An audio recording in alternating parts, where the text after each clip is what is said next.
As Russia amasses troops on the Ukraine border and Putin talks about invasions and World War III, it is worth contemplating these developments from the viewpoint of Catholic prophecy, particularly the events at both Fatima and Medjugorje. The dangers are real. Last year the President of Russia spoke to a group of Western journalists saying, "You people in turn do not feel a sense of the impending danger. This is what worries me.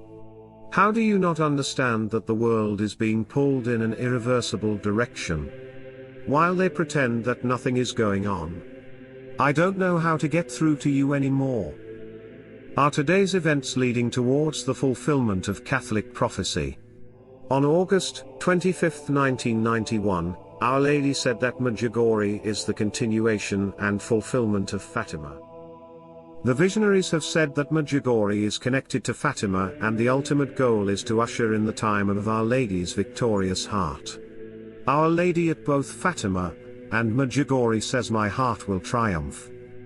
Those who have spent time studying the events at Fatima understand that the country of Russia for unknown and mysterious reasons was closely attached to the Fatima secrets.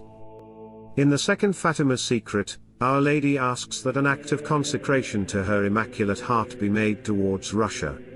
She warned, quite literally, that the consecration could determine the future of the world. Our Lady said that Russia needed to be consecrated or there would be severe consequences. Our Lady said Russia would err if the world failed to act.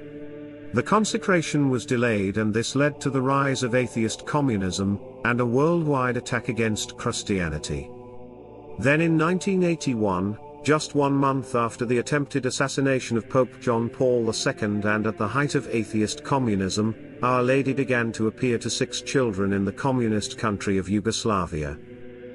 6 months after that, in October 1981, Our Lady presented the young visionaries an important prophecy that some believe led the Pope to pursue the proper consecration of Russia.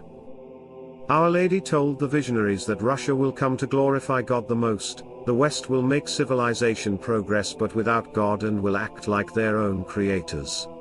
These words from Our Lady were documented by the great Marian expert Father René Laurentin. Bishop Nilica, a close confidant of Pope John Paul II, shared this story with an Italian magazine that brings light to Our Lady's Russia prophecy and why the Pope wanted to move forward with the consecration. The Pope continued to speak, and he showed me a book about Medjugorje written by René Laurentin. He started to read some chapters and he underlined that the messages of Medjugorje are in close relationship with those of Fatima. Look, Medjugorje is a continuation, an extension of Fatima.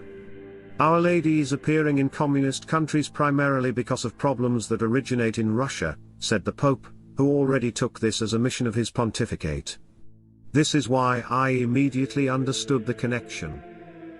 Then on March 24, 1984, Pope John Paul II successfully completed the act of consecration of Russia to Our Lady's Immaculate Heart.